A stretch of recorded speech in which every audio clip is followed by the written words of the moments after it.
Let me ask you, with your logic, this logic of yours, did you use that same logic with your mother when she told you to eat your vegetables when you were a kid?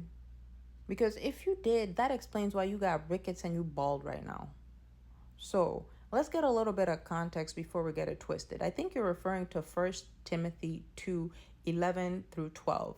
And I have multiple versions of the Bible open, but I'm just going to read one. And we're going to read the King James. And it says, "Let the woman learn in silence with all subjection. But I suffer not a woman to teach, nor to usurp authority over the man, but to be in silence."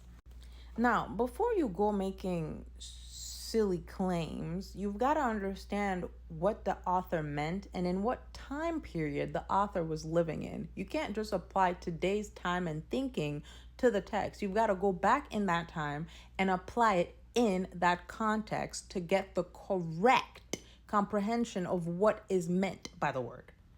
So, in this text, Paul is writing to Timothy and he's in Ephesus. Ephesus is the capital of the Roman province in Asia, and it is famous for the temple of Artemis, which is a Greek goddess. Women at that time had prominent roles in the cult of Artemis, and that might have influenced new female converts in the Ephesian church. Now, the problem here was that the church in Ephesus was plagued with false doctrines, and it's suspected that some women were out there propagating these false doctrines.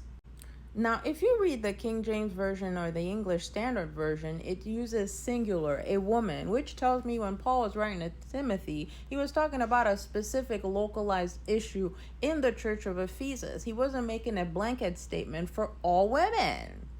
Because, riddle me this, why would Deborah be a judge of Israel and a prophet in the Old Testament if women couldn't preach, couldn't have a voice in the church? How would that make sense? It doesn't.